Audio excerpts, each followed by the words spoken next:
Welcome back to Philosophy of the Barber. Today we're going to be talking about something a little less on the philosophy side and a little more on the practical barbering end of things. But before we begin, I would like to state a disclaimer that nothing that we say today is going to be like advice, medical, none of the thing. As far as don't sue us. Don't be an idiot. We're not doctors. We're just barbers who are talking about our experiences, and any brands or whatever that we're mentioning today, we're not sponsored because we're not that popular yet. All right.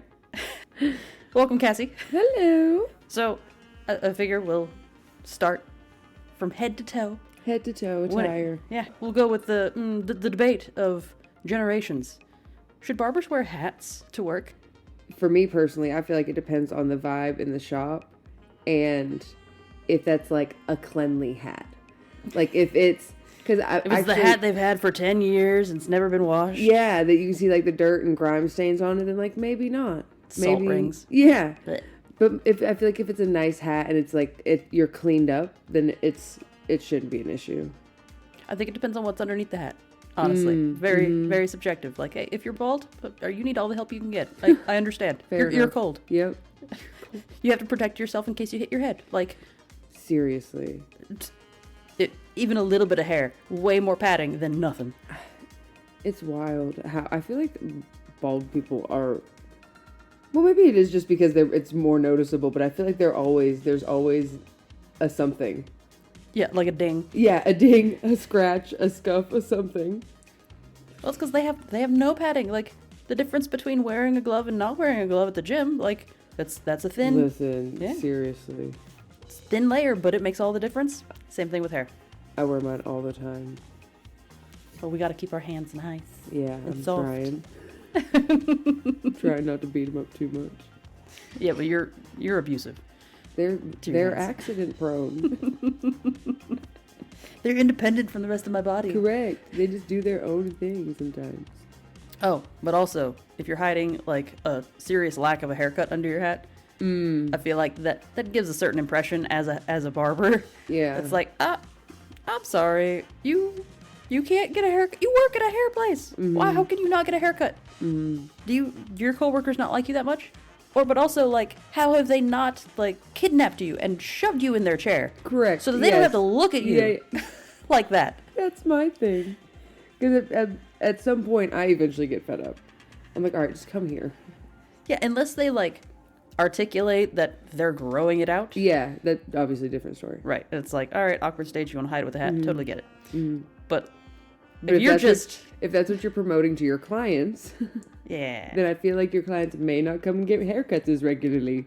But like if you're keeping up a cleaned up haircut look, it's going to promote something that maybe somebody else wants. Yep. Though at the same time, I mean, it is a generational thing. Like older people definitely have more of an issue with people wearing hats. And fair. It does tend to skew towards the male end when it comes to like, you shouldn't be wearing a hat inside. Whereas we as females, no matter what generation, can get away with murder on the subject of hats. Yes. Absolutely. Which I've never been upset with as a person. Like, I loved not being part of that rule. Yeah. As a kid. Oh, yeah. Moving on to, like, eyewear. Like, neither of us wear glasses. Nope. But I feel like sometimes I would like to. Safety goggles seem like they could be handy. Oh, absolutely. Especially during a beard trim. Those boys get wild. Beards are like sentient beings that do not want to be trimmed, so they will lash out like at the last moment before execution. They're like, absolutely not. I will die on this hill. Nobody's safe either, barber nor clients. Or anybody in the vicinity. Yeah. It's like me and shellfish. Don't eat like lobster or anything near me, because the shell pieces will fly. Whether it could be juice from a lemon, it could be just like pieces of shell, whatever it is. Watch out! Like, they give you bibs for a reason. Eyewear. Beards are very much the same way. Yeah. But every once in a while, it depends on like. I feel like there's a certain moisture point of hair It's like, it's not totally saturated, but it's not like getting to the dry point that loves to fly. Yes. Like shear and comb, and it's just like mowing a lawn all up in your face. Yeah. And it's like, all right, we got to make sure you're at 40 degrees so that it hits like the torso and not the face. Yeah. I hate when it ends up near my face. We're heading there next. We're going to be talking about it. Yes. Tops. That's where the majority of the hair lands. Mm-hmm. If you're doing it right. That and you know, the floor. Yeah. It's my goal is floor. You have had aprons, smocks, various protective attire. Yes, I've tried a variety. I noticed a lot of people did aprons in my first shop, but it just wasn't something that I had latched onto yet. And in my second shop, we did smocks, which I liked. I think I might consider venturing that route again. Just because I liked not getting my own clothes dirty and being able to just put something on over it and just it being the same every day was nice. But recently I tried like getting on the apron train and I just was not a particular fan. I didn't like the way like the hair catches in the seams and stuff, and I feel I'm tempted to use my pockets on the apron, and I already don't love that. Like I already know those pockets are a catch-all, and I just can't. I don't like the way it just holds all the hair. I know that some aprons are probably better, but it's just not my forte. Well, I find anything with pockets, it's such a temptation to use them, and it's like, no, they are gross, because, yeah, they catch hair. They're just open. Now, I mean, if you got a flap situation, it's a different story, but then it becomes less of a, like, oh, this is super easy to use. Yes. It's more intentional to be like, I'm going to hide my personal effects in this little pocket with a flap and, you know, a snap. Otherwise, it's like, and you get the little corners of the pockets. That's where the hair collects for years that you can't get out. Like, even with the little vacuum, you can't get it all out. And, like, years and years, it compacts, and then it's there. And it's like... never leaving. It's like the hole for the headrest. Like, if you don't clean that out, it just compacts and compacts and compacts, and it's super gross. It's like an owl pellet. Yeah. Yummy. Yes, it's a very accurate comparison. Yeah. So I'm very anti-pocket as far as like the top part of you goes. Yeah. I love pockets in the pants. Yeah. Don't get me wrong. Yeah, I think it's just because having that frontal pocket access like that, like right in my like waistline, I'm just tempted to use it. Like I noticed I was sticking my comb in it. I'm like, no, stop. Put your comb down if you're not using it. Set it down on your station. Like that's not where it needs to go. Like I wear scrub tops, so they have front pockets. There was one time when I was doing like an awkward, like having to put somebody's hair up into a ponytail again. Yeah. And I just was too far away from my station to put the comb down, so I put it in my pocket. By the end of the haircut, which was like, I don't know, 2 minutes, I totally forgot that it was in my pocket, and I was like looking around the station because I have my like procedures on what I do for cleanup. Yeah. I was like, where did I put the comb? Did I already put it in the comb bucket? Like, what happened? And like 2 haircuts later, I'm reaching into that pocket because, you know, I keep a handkerchief there. And there it is. I go, oh, cool. That's where you went. This is why sticking to your routine is important. Yes. You don't lose things. And it's like, oh, where did this come from? Right, that one time. Yeah.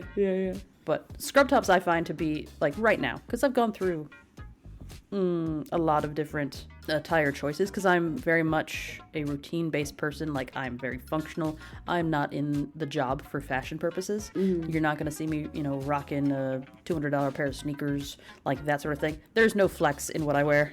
I want no... in fact, I'm trying to remove attention from myself. Yeah. And have people focus on the surroundings of the shop, the service they're receiving, like the quality of the experience, where like I am not front and center. Yeah. So I like having the same thing to wear on a daily basis. That way I don't have to think about it. I don't have to be like, but this doesn't look good with these pants. Like, I don't want those thoughts in the morning. Yeah. I got too many other things to worry about.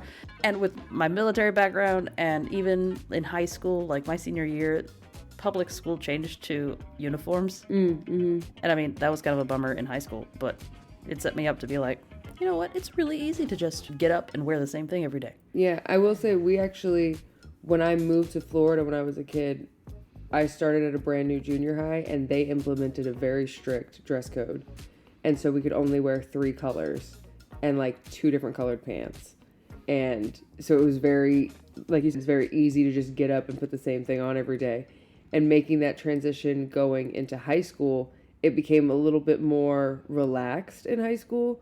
We could wear different colors, but they couldn't have any kind of like big graphic or anything like. They couldn't say anything. Yeah, they couldn't say anything. They could have like squares on it or like circles or stars. Like they could have a pattern, but they could not have like logos. Imagery. Yes, yeah. It was, and having that kind of freedom, I was like, I don't know what to do now. There's too many options. Yeah, so I mean, as far as like, this is work, so I'm not trying to impress anyone personally. Mm-hmm. Like, I'm not trying to attract, significant other or anything like that. Like, I'm here to work. Yeah. I'm a professional. This is what I'm here to do. So I feel like the functional attire should reflect that. Yeah. And in the past, we've done smocks.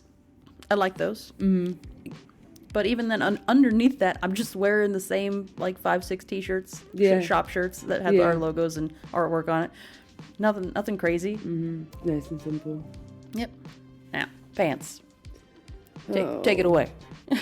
Well, so the thing is, what I wear, I wouldn't really recommend to anybody, especially my pant choice today. Because when I started barbering, I knew that hair was going to be like my life. So I decided to like use old pants, and that means most of my pants have holes in them. So I wear ripped jeans to work every day. But again, I don't recommend it for anybody because the way that hair is forever in the phrase around the hole is annoying.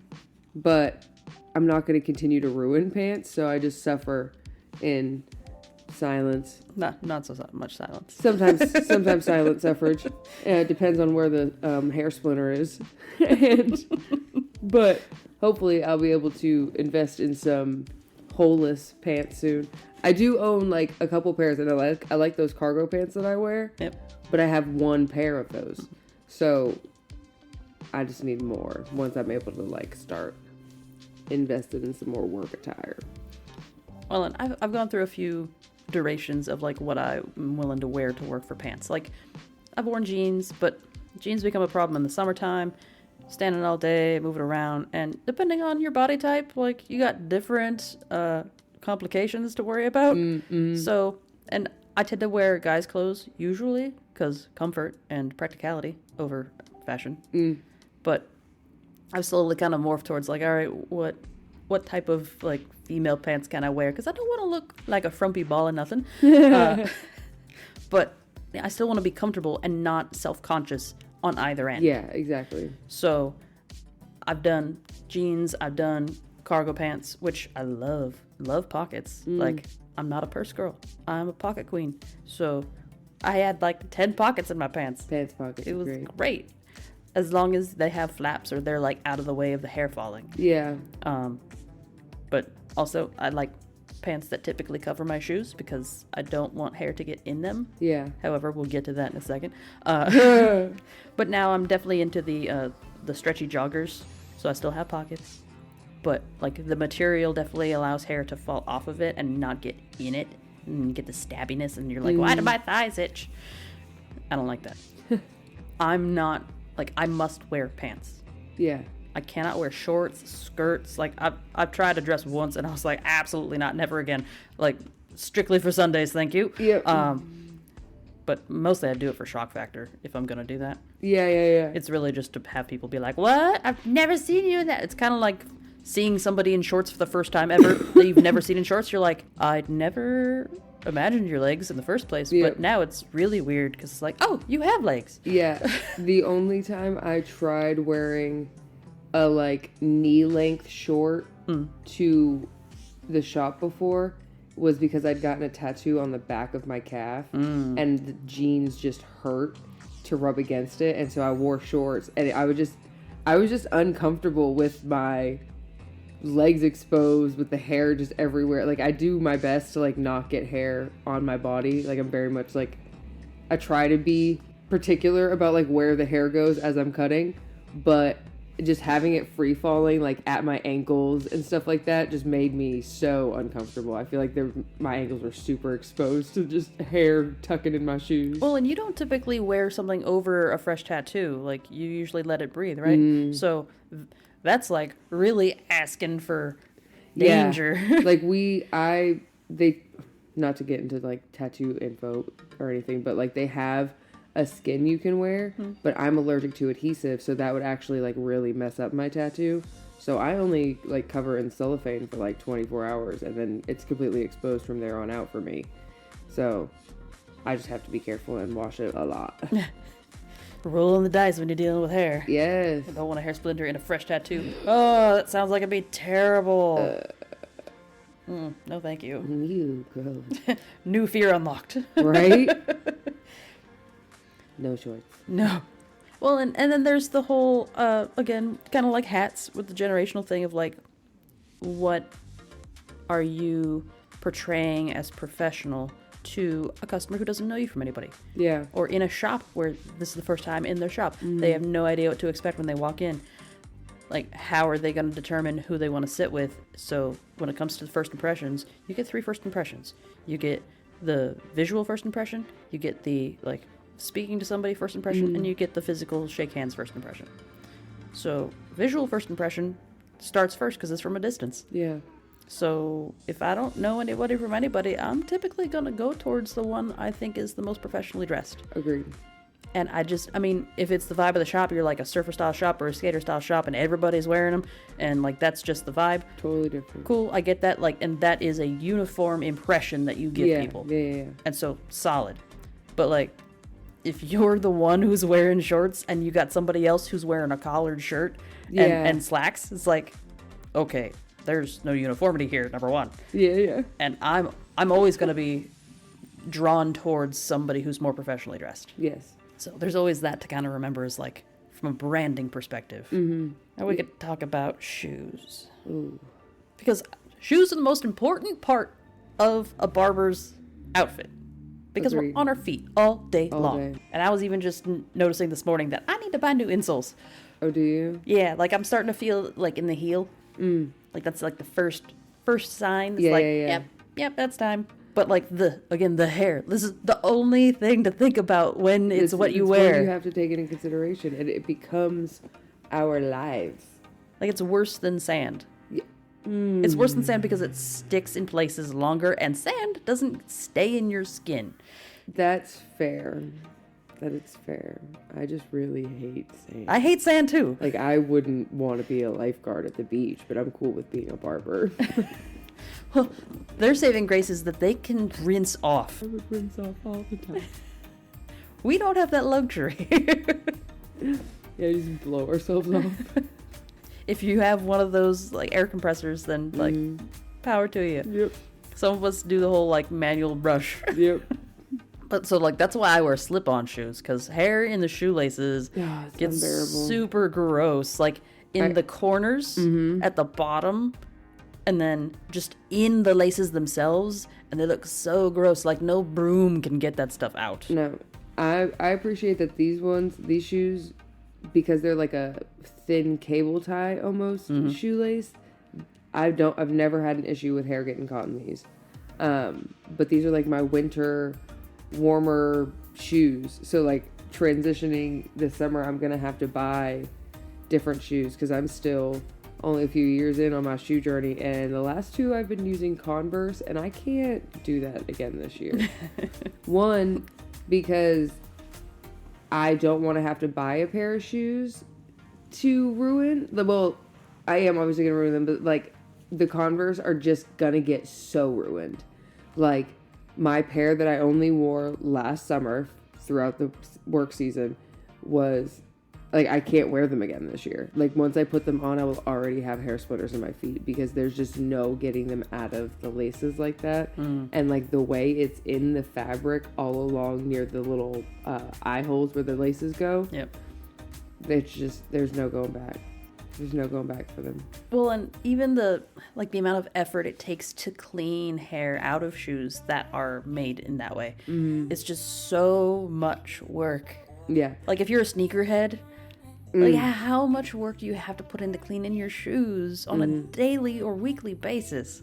Like, is it really worth having to wear the couple, $300 shoe to work to have that flex with your clients? Yeah. If you're just, like, in order to keep it in, good shape, you have to put in so much work. Like, if you put half the amount of work into cleaning your tools as you do your shoes at that point.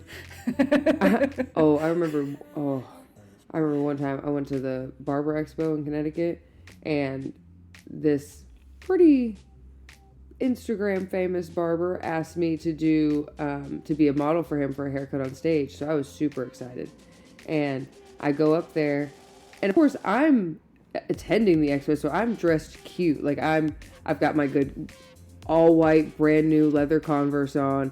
Like, I'm dressed very cute, and I go up on stage to get this haircut. I'm so excited. Everything's running smooth, and then as soon as he goes to uncape me, he does not take into consideration at all for where this hair is going. Immediately doesn't grab the bottom of my cape at all, just uncapes me with this voila style thing, and hair all over my white shoes. I was so mad. I was like, this just honestly made me not like the haircut. Because it's honestly simple. If it had gotten on there during the haircut, totally understand. If it slips off the cape, totally understand. It happens. If I notice a big chunk of hair on a client's shoe, though, I get that.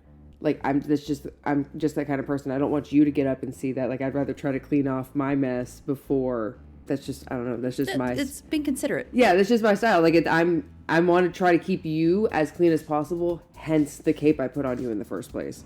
So all it takes is 2 seconds to grab the cape from the bottom.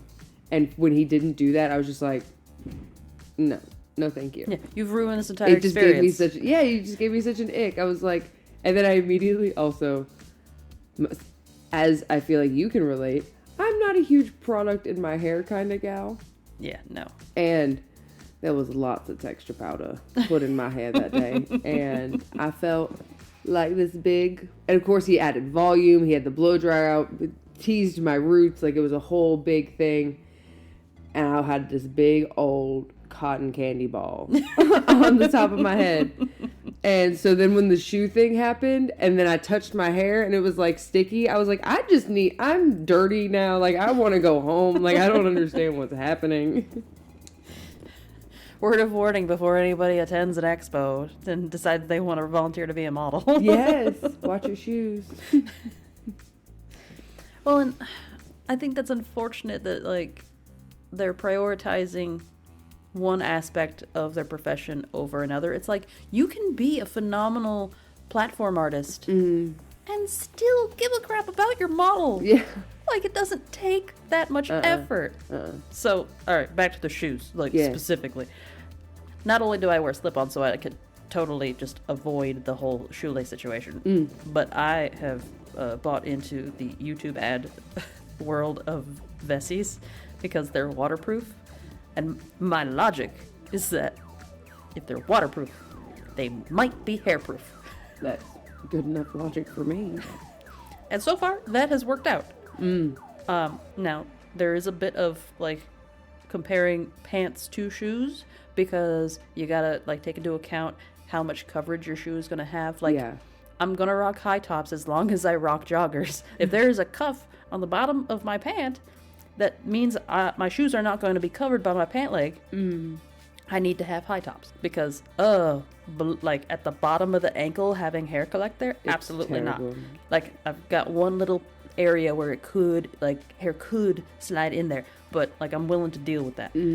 But the guarantee that it's like, this is a permanent shelf, I can't. Yeah. So, but when I was wearing regular cargo pants, I could wear, like, your average sneaker, tennis shoe, whatever you want to call it, and not worry about that portion of, like, where hair's gonna land. But I have learned over the years, like, Vans, I can't wear them. I can't wear Converse. Converse, you end up with, like, hair ice skates on the bottom with all that felt. So dangerous. Like So hair, dangerous. hair alone, especially if somebody's coming in for a shearing, so slippery. Sweep up between every client, people. Come on. Yes, yes, you have to. Yes. The danger zone. I even tell like anybody who's come in and got a lot of hair off, I'm like, before you stand up, please be careful because your hair is slippery. You don't know until you know, and then it's too late. It's way too late. So I've pulled one too many a groin muscle. Hence why I will not be wearing Converse this summer. This is why I need to get new shoes.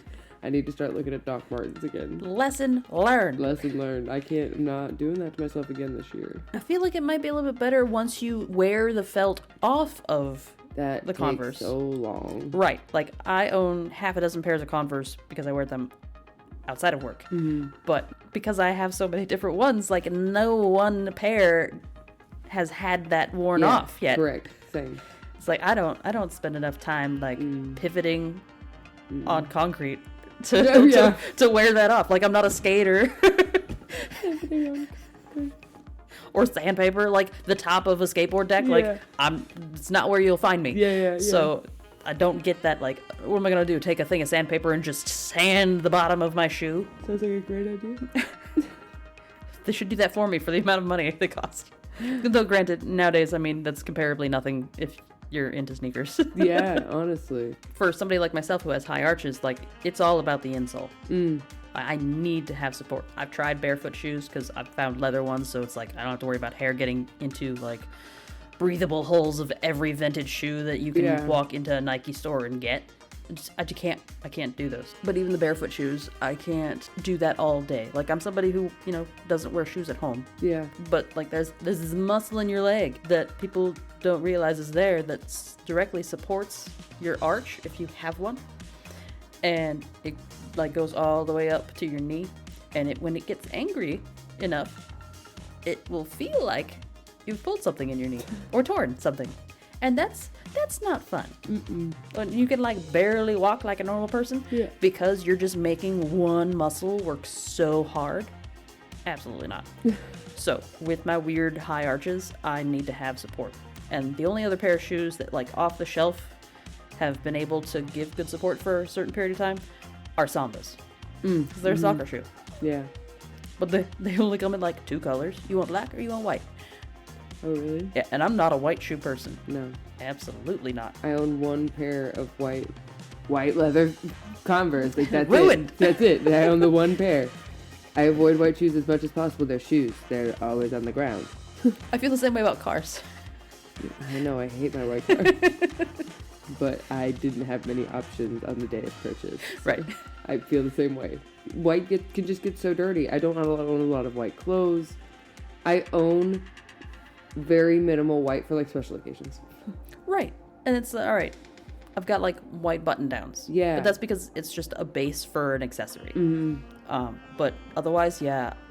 Aside from undershirts, but that's because it's an undershirt. Yeah. That way anything can be worn over it. Yeah. Yeah, I don't do white. But that goes all the way back to childhood. Like, anytime somebody put me in a white shirt, somebody else would give me hot chocolate or chocolate milk or some chocolate that I was going to spill on me. It was just like, it was always chocolate. It was never like tomato sauce or anything like that. No, always chocolate. Chocolate. So, therefore, always ruined. Yeah. There's no way to get that out. Sorry. Done. So, I've just always been very averse to wearing white. And then the whole, like, well, being women. White bottoms? Just unnecessary. So, my high school, they're what they call campus wear. Their uniforms, for the first, 10 years, you could only wear khakis. Brilliant. Yeah. Way to go. Yeah. Thanks. Don't think of any sort of, situation where a teenager might not want to wear khakis. Yeah. I mean, it looks good. I love people when they do white parties. Everybody looks so amazing. Yes. Gorgeous. Yeah. But I just can't help but thinking of all of the stains and All of the things that are ruined. Yeah, because I bump into stuff all the time even. And just run into things. So I'll get a black mark on my knee. Yeah. Or whatever. I own one pair of white shorts. And almost every time I wear them, I sit in or near something. Mm-hmm. Or I get jumped on by Willis. Yes. He jumps on me, and his paws happen to be dirty. Well, paws are always dirty. Yes. Well, the paws happen to be dirty enough to leave a little smudge. I feel like the disclaimer of wearing white anything, especially that includes bottoms, is you can't sit. Yeah, no sitting. Nope. No sitting. Socks. Socks. Little thing that actually does matter. Yeah, especially if there is a gap between your pants and your top of shoe. Sometimes. Yes, the hussy ankle exposure. Yes. Mine more for warmth purposes. Yes. But I'm always a ankle sock kind of gal. I can't wear no-show socks typically if I got the high tops on, unless it's like like my particular shoes now, because I'm very used to wearing them. I'm not like irritated by the rubbing of the fabric of the shoe on the top of my ankle. It's fine now, but there are some shoes that I just cannot. Like if the tongue is too long and it's like just rubbing up against the front, like the very bottom of my shin ankle area, I can't stand that. It's really like the fabric of the sock that makes all the difference for me. Because I mean, we're getting into the details, the minutia, all right? With waterproof shoes, they market as breathable, but they're not breathable the way like meshy Nikes are. So there's gonna be some heat buildup. So if you're somebody that's got sweaty feet, nobody wants to admit it to other people, but some people do. Some people do. Like having a wool sock is really handy for moisture wicking purposes. Smartwool, freaking lifesavers. Like I love Smartwool, and they offer good cushion when you're on your feet all day long. And then when you're dealing with Converse, if you happen to be that person, sometimes they run a little big. Okay. Or they're a little more on the banana end of things. If your toes aren't that long. It can help like fill that gap so where you're comfortably filling your toe box. And not like having a little shift. I find a solid quality sock makes any shoe experience a lot better. Because like the construction of shoes nowadays, hit or miss depending on what brand you're getting, and even then depending on what model. Because I mean, I loved Vans slip-ons, but I can't wear Van Classics. It's just where the stitching is will rub against my foot knuckle. Foot knuckle. Toe knuckle, foot knuckle, like. Yeah. Oh no, I know exactly what you're talking about. Yeah, like that's exactly what my Vans do. Right there where it's like the top of your big toe knuckle, there's 3 or 4 levels of fabric that are just all sewn together. Yep. So it's just pushing on it the whole time. It's terrible. It's the little things. Yeah, and how many parents like teach their kids how to fit a shoe nowadays? It's like, all right, where's your toe? Other than that, it's like, we need to give you room to, grow into these. Yeah. But other than that, it's like, all right, are you feeling like rubbing anywhere? Because like that's why we try on shoes and walk around in them. Is like, all right, is something gonna give me a blister? Like, can I walk around Disney World in these? Yeah. So like those things matter when you're on your feet all day. Yeah, I don't love shoes that I have to like break in excessively for them to be comfortable. I got bad news for Doc Martens then. Oh, fair. You're gonna have to like change them out halfway through your day until you do break them in. Oh. I would highly recommend that. Okay. That's what we did in the military for our combat boots. Okay. Because I mean, most people aren't used to wearing boots. Yeah. When you're 18. Yeah. So they would have us do our first half of the day in our boots, and then the second half of the day in our like PT sneakers. That way, like our feet could kind of get used to it and break them in slowly. Oh, okay. Yeah. That's smart. I will do that when I eventually get them. That and maybe a neat's foot oil or something. If they're leather, like it's gonna be, it'll help them soften. Yeah. Okay. Because that's a conditioner that they use on like horse bridle items. They also use it for strops if you're like that old school of a barber still using a strop with conventional razors. Yeah. Huh. Yay for you. Yay for you. I don't have that kind of time. But other than that, I think maybe branding, like your whole ensemble, what as a whole you're displaying to people. Yeah. Very important to like be cohesive. Yeah. I feel like I intentionally set up my shop environment to be something that my the clothing I already like to wear would fit into. So that way I didn't have to worry about because I considered almost doing a more fancier attire. Upscale. Yeah, more upscale attire, but I was like, that I don't want to upkeep that. Yeah, it was like, are you willing to do that every day? Yeah, I don't want to upkeep that, and I don't want that in my space either. Like, I don't want to have to blend with that. So, casual it is. Yeah. And casual solid, because it's very approachable.